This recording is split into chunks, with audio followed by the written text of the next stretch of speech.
Hi, and welcome back to Nappy Curl Update. Welcome back to the Nappy Curl Update. How you doing, Amber? Good. Okay, so we're gonna start very quick with our topics. What are we gonna talk about today, Amber? I will let you introduce the topic.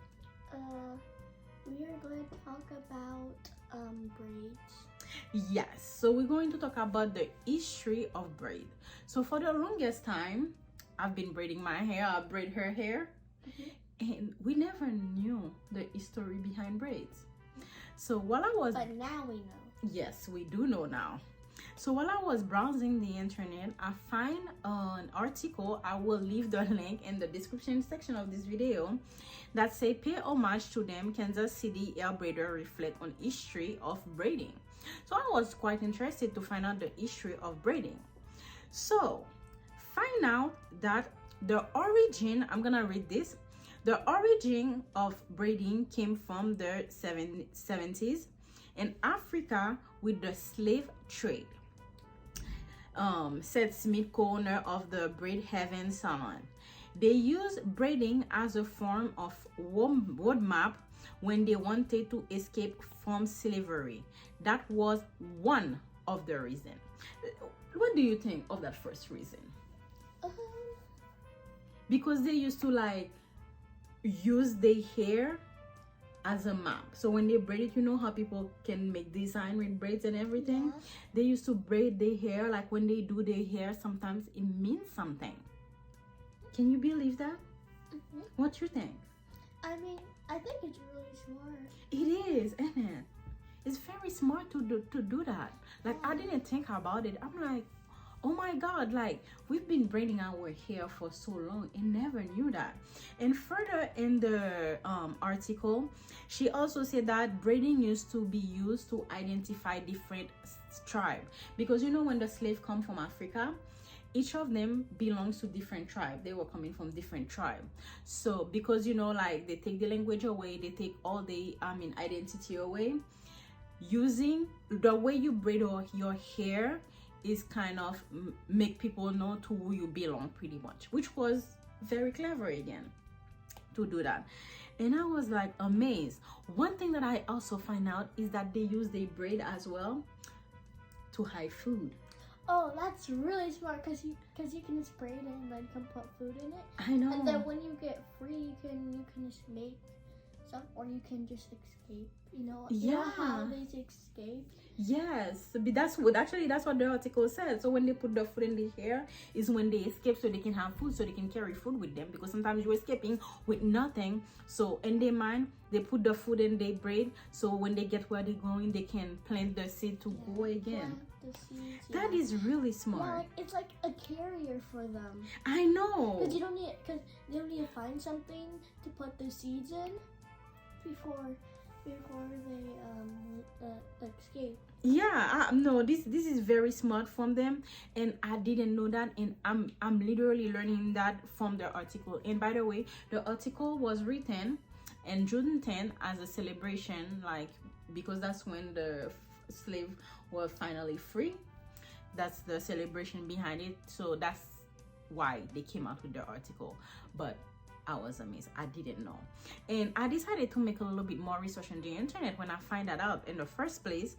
And I find that during American slavery, African and their descent born into slavery wore braid to maintain a neat and tidy look while working and to keep their hair from their faces when outside.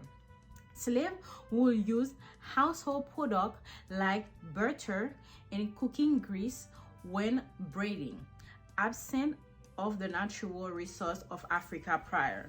Isn't that very interesting? During Reconstruction and toward Jim Crow, Black women maneuvered toward more European hairstyle that strengthened their coily and curly hair. So you understand that this is an European thing to straighten your hair. You need to love your curls. Do you love your curls? Do you? Yes, but the only thing I don't like about them is when they get knots. You gotta Oh, you know. check it out. I know, like you get pretty knotted and it's like really bad. Yeah, it's easily. And that's why you have to put things in them. You have leave-in conditioner. Like those things are meant to help you with the knots. And sometimes like wetting the hair before you comb it can help with like the knotting. But that's why you shouldn't spend too long without doing your hair because they get tangled pretty fast.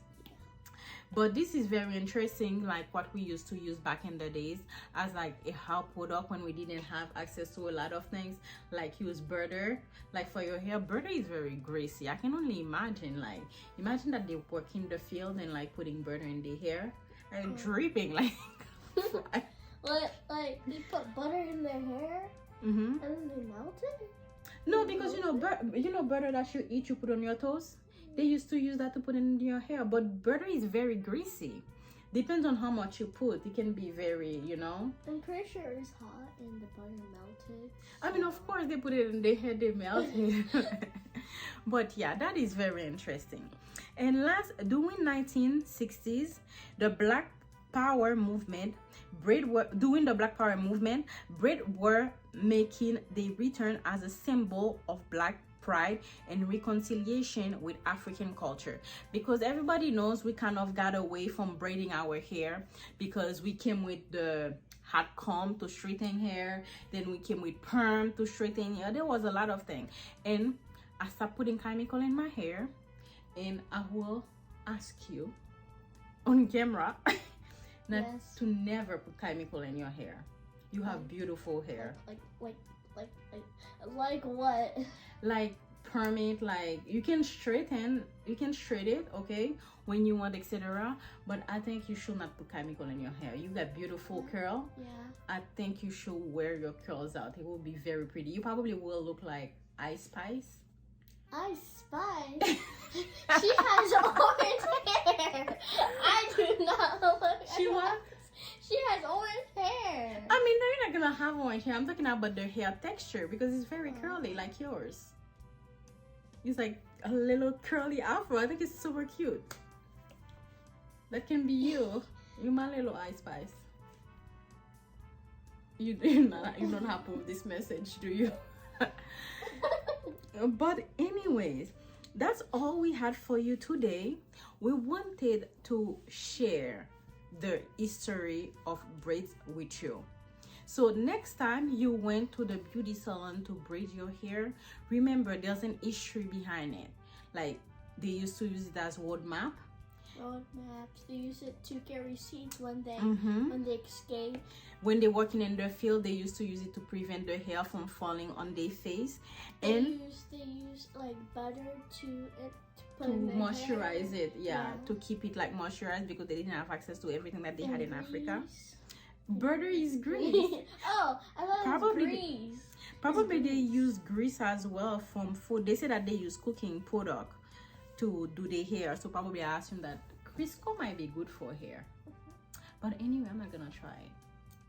No. If you're looking at me like you want to try it on me. I'm not gonna try it on you. But well, that's all we have today. Do you have anything to add, Amber, before we leave? One thing. Make sure you click the bell, subscribe, and like the video.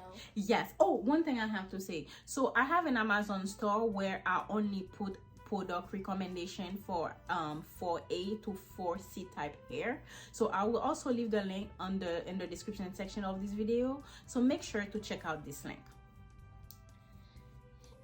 Anything? Bye everyone. Thank you for watching Nappy Curls update. We will see you again. Thank you. Bye.